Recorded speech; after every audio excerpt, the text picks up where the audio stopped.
open so I'm hearable. Hello, they can hear me in the mic. That is fine. Loud ass wind chimes. I'm gonna have to speak pretty loudly, but I think I can do that. Do you think we can do that, dear?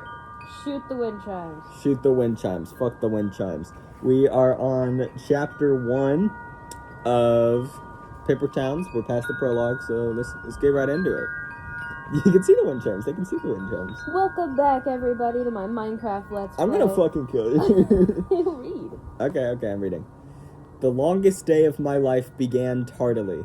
I woke up late, took too long in the shower, and ended up having to enjoy my breakfast in the passenger seat of my mom's minivan at 7:17 that Wednesday morning. I usually ride to school with my best friend, Ben Starling, but Ben had gone to school on time, making him useless to me. On time for us was 30 minutes before school actually started, because the half hour before the first bell was the highlight of our social calendars. Standing outside the side door that led into the band room and just talking. Most of my friends were in band, and most of my free time during school was spent within 20 feet of the band room. But I was not in the band, because I suffer from the kind of tone deafness that is generally associated with actual deafness. I was going to be 20 minutes late, which technically meant that I'd still be 10 minutes early for school itself. As she drove, Mom was asking about classes and finals and prom. I don't believe in prom, I reminded her as she rounded a corner. I expertly angled my Raisin Bran to accommodate the G-forces.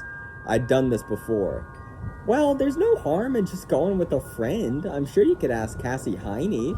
And I could have asked Cassie Heine, who was actually perfectly nice and pleasant and cute, despite having a fantastically unfortunate last name.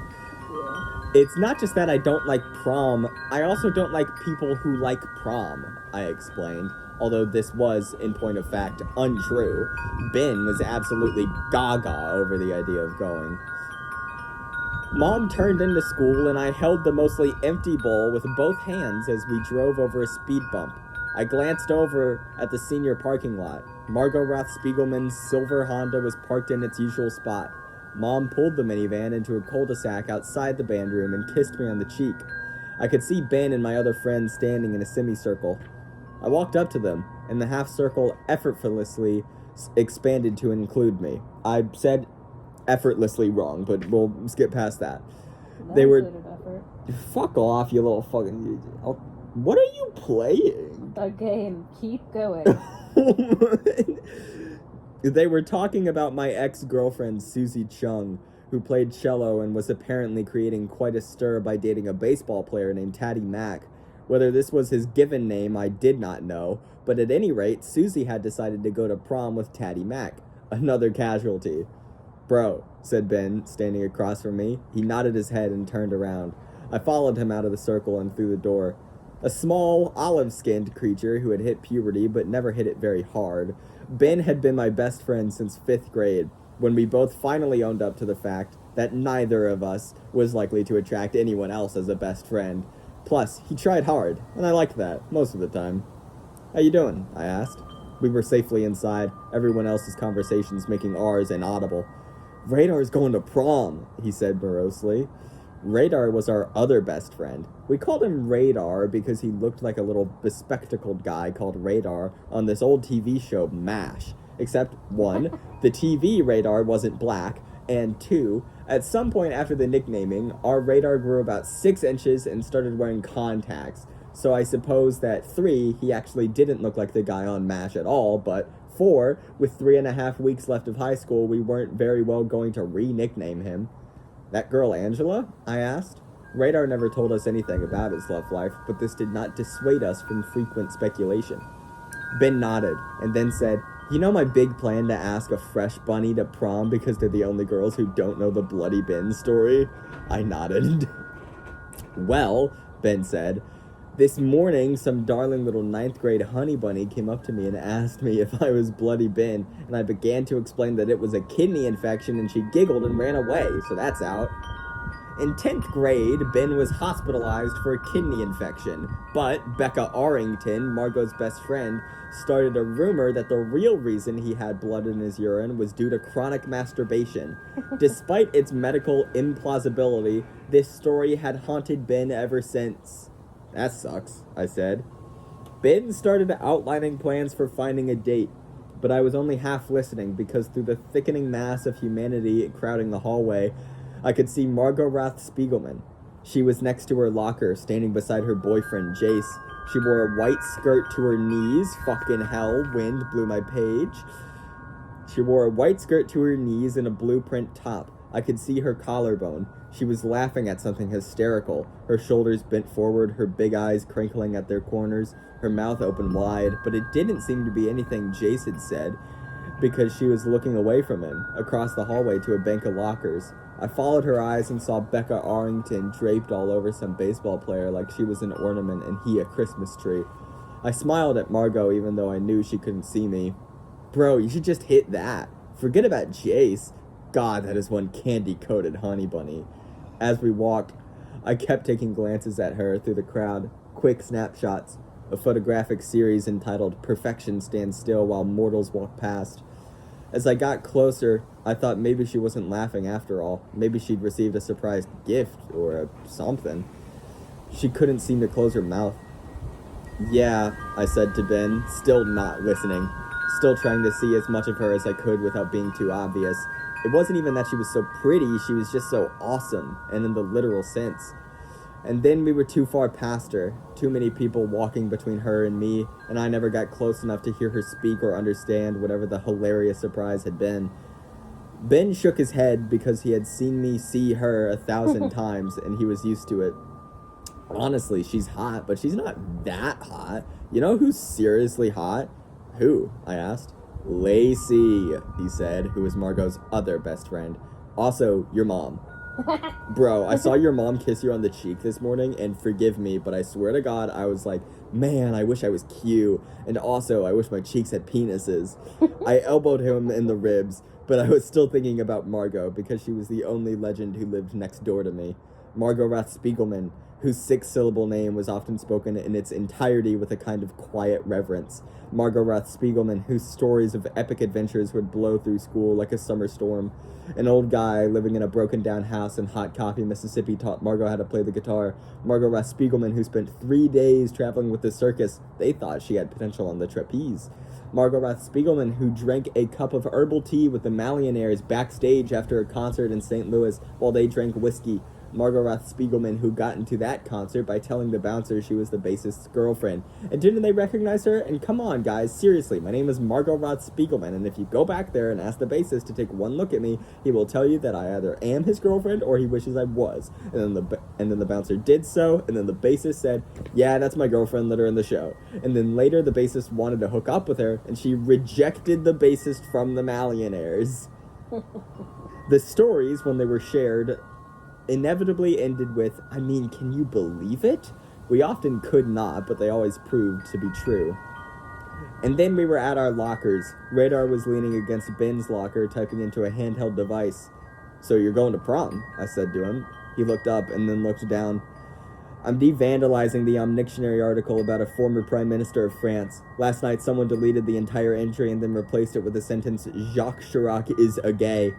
Which, as it happens, is incorrect both factually and grammatically.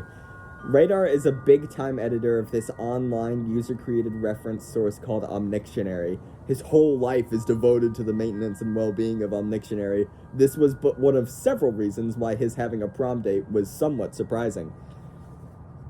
So, you're going to prom, I repeated. Sorry, he said without looking up. It was a well-known fact that I was opposed to prom. Absolutely nothing about any of it appealed to me. Not slow dancing, not fast dancing, not the dresses, and definitely not the rented tuxedo.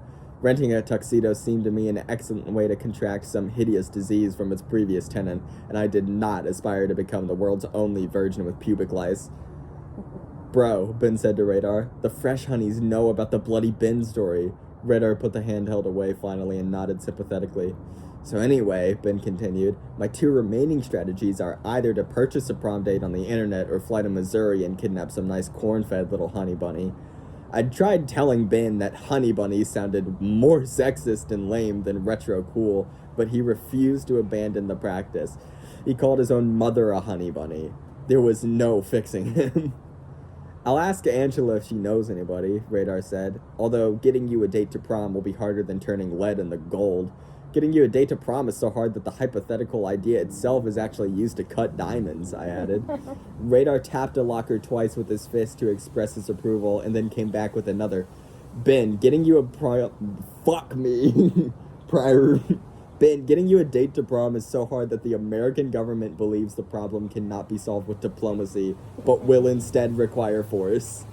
I was trying to think of another one when we all three simultaneously saw the human-shaped container of anabolic steroids known as Chuck Parson walking toward us with some intent. Chuck Parson did not participate in organized sports because to do so would distract from the largest goal of his life, to one day be convicted of homicide. Hey, faggots, he called. Oh my god! He didn't just... Oh, yeah, no. That was a slur. Yeah, there's faggots. There's faggots in this book. Can John Green even say faggot? He probably got called a faggot when he was in high school. Yeah. Does John Green kiss men? Probably. Probably. We don't know about John Green. Wait, John Green has a wife. Do you think John Green and Hank Green have ever explored each other's bodies? They're brothers, honey. And? Jesus fuck. I hope you know that my friend is gonna see this. And? Oh, Jesus Christ. Chuck, I answered, as friendly as I could muster. Chuck hadn't given us any serious trouble in a couple years. Someone in Cool Kid Land laid down the edict that we were to be left alone, so it was a little unusual for him to even talk to us. Maybe because I spoke and maybe not. He slammed his hands against the lockers on either side of me and then leaned in close enough for me to contemplate his toothpaste brand. Toothpaste? Fuck me. I can't speak. Why are you playing the My Little Pony game? Let me just play a game. Jesus. God forbid a woman has hobbies. God forbid. God forbid a woman fucking read a book. I'm listening to you. I bet you're listening to me. But...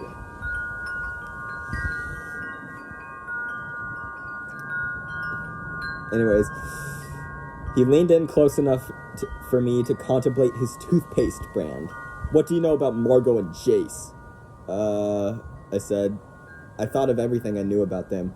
Jace was Margot Roth Spiegelman's first and only serious boyfriend. They began dating at the tail end of last year. They were both going to University of Florida next year. Jace got a baseball scholarship there. He was never over at her house except to pick her up. She never acted as if she liked him all that much, but then she never acted as if she liked anyone all that much. Nothing, I said finally. Don't shit me around, he growled. I barely even know her, I said, which had become true. He considered my answer for a minute, and I tried hard to stare at his close-set eyes. He nodded very slightly, pushed off the lockers, and walked away to attend his first period class, the care and feeding of pectoral muscles. The second bell rang, 1 minute to class. Radar and I had calc. Ben had finite mathematics. The classrooms were adjacent. We walked toward them together, the three of us in a row, trusting that the tide of classmates would part enough to let us by, and it did.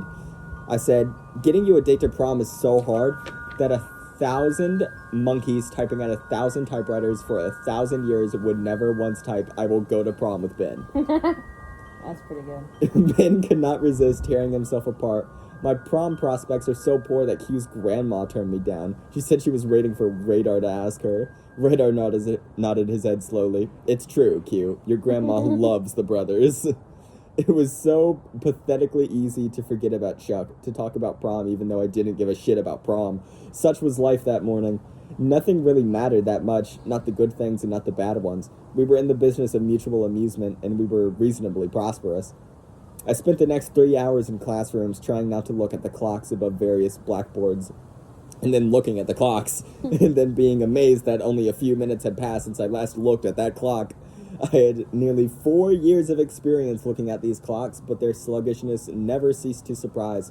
If I am ever told that I have one day to live, I will head straight for the hallowed halls of Winter Park High School, where a day has been known to last 1,000 years. But as much as it felt like third period physics would never end, it did, and then I was in the cafeteria with Ben. Radar had fifth period lunch with most of our other friends, so Ben and I generally sat together alone, a couple seats between us and a couple of drama kids we knew. Together, fuck you, it works. Together we were both eating mini pepperoni pizzas. Pizza's good, I said. He nodded distractedly. What's wrong, I asked.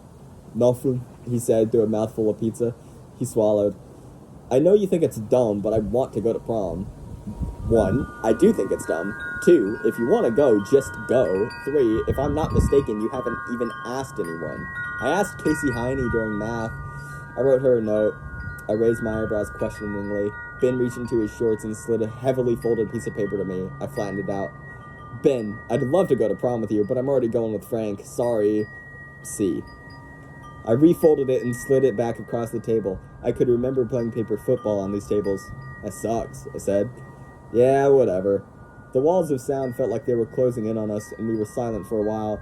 And then Ben looked at me very seriously and said, I'm going to get so much play in college. I'm going to be in the Guinness Book of World Records under the category Most Honey Bunnies Ever Pleased. I laughed. I was thinking about how Radar's parents were in the Guinness Book when I was thinking about how Radar's parents actually were in the Guinness Book when I noticed a pretty African-American girl with spiky little dreads standing above us. It took me a moment to realize that the girl was Angela, Radar's, I guess, girlfriend. Hi, she said to me. Hey, I said. I'd had classes with Angela and knew her a little, but we didn't say hello in the hallway or anything. I motioned for her to sit. She scooted a chair to the head of the table. I figured that you guys probably know Marcus better than anyone, she said, using Radar's real name. She leaned toward us, her elbows on the table. It's a shitty job, but someone's got to do it, Ben answered, smiling. Do you think he's, embarrassed of me? Ben laughed. What? No, he said. Technically, I added, you should be embarrassed of him. She rolled her eyes, smiling, a girl accustomed to compliments. But he's never, invited me to hang out with you, though. Oh, I said, getting it finally. That's because he's embarrassed of us, she laughed. You seem pretty normal. You've never seen Ben snort Sprite up his nose and then spit it out his mouth, I said. I look like a demented carbonated fountain, he deadpanned. But really, you wouldn't worry? I mean, we've been dating for 5 weeks and he's never even taken me to his house. Ben and I exchanged a knowing glance and I scrunched up my face to suppress laughter. What? She asked. Nothing, I said. Honestly, Angela, if he was forcing you to hang out with us and taking you to his house all the time, then it would definitely mean he didn't like you, Ben finished. Are his parents weird? I struggled with how to answer the question honestly. No, they're cool. They're just kind of overprotective, I guess. Yeah, overprotective, Ben agreed a little too quickly. She smiled and then got up, saying she had to go say hi to someone before lunch was over. Ben waited until she was gone to say anything. That girl is awesome, Ben said. I know, I answered. I wonder if we can replace Radar with her. She's probably not that good with computers, though. We need someone who's good at computers. Plus, I bet she sucks at Resurrection, which was our favorite video game. By the way, Ben added, nice call saying that Radar's folks are overprotective. Well, it's not my place to tell her, I said. I wonder how long until she gets to see the Team Radar Residence and Museum. Ben smiled. The period was almost over, so Ben and I got up and put our trays onto the conveyor belt, the very same one that Chuck Parson had thrown me onto freshman year, sending me into the terrifying netherworld of Winter Park's dishwashing core. We walked over to Radar's locker and we were standing there when he raced up just after the first bell.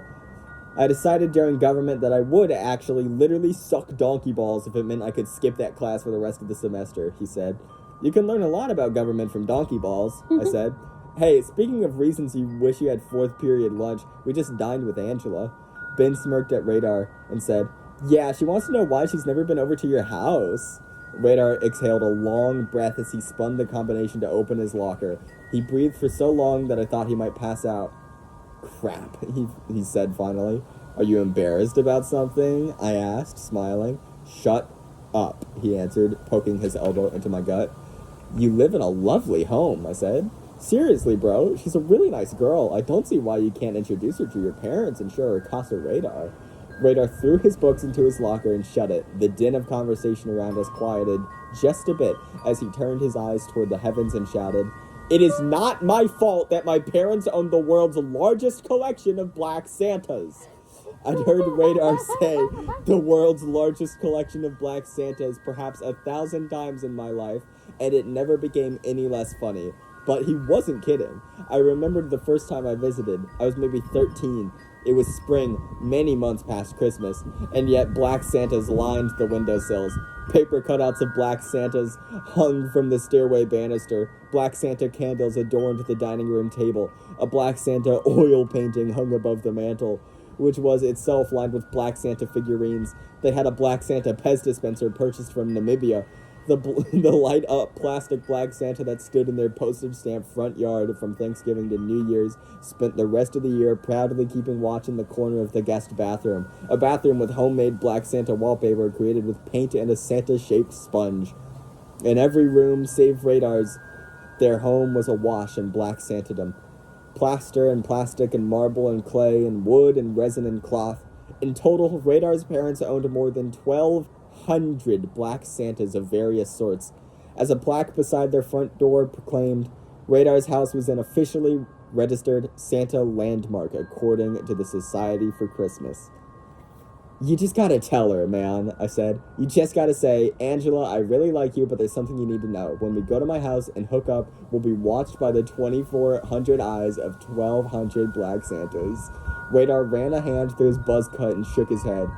Yeah, I don't think I'll put it exactly like that, but I'll deal with it. I headed off to government, been to an elective about video game design. I watched clocks through 2 more classes, and then finally the relief radiated out of my chest when I was finished. The end of the day like a dry run for our graduation less than a month away. I went home, ate 2 peanut butter and jelly sandwiches as an early dinner. I watched poker on TV. My parents came home at 6, hugged each other and hugged me. We ate a macaroni casserole as a proper dinner. They asked me about school. They asked me about prom. They marveled at what a wonderful job they'd done raising me. They told me about their days dealing with people who had been raised less brilliantly. They went to watch TV. I went to my room to check my email. I wrote a little bit about The Great Gatsby for English. I read some of the Federalist Papers as early prep for my government final. I IM'd with Ben, and then Radar came online. In our conversation, he used the phrase, the world's largest collection of black Santas 4 times, and I laughed each time. Oh, shit. I think the microphone might be in the... Uh-oh. Just Yeah. blanket cam. Fuck you, blanket cam. Wind chime cam. Wind chime cam. A little bit of wind chimes. I told him I was happy for him, having a girlfriend. He said it would be a great summer. I agreed. It was May 5th, but it didn't have to be. My days had a pleasant identicalness about them. I'd always liked that. I liked routine. I liked being boring. I didn't want to, but I did. And so, May 5th could have been any day, until just before midnight, when Margot Rath Spiegelman slid open my screenless bedroom window for the first time since telling me to close it 9 years before. We'll end the video here and upload it as chapter 1, and then we'll read chapter 2 right now. Okay. Why not? 2 chapters, 1 session. Sounds great to me.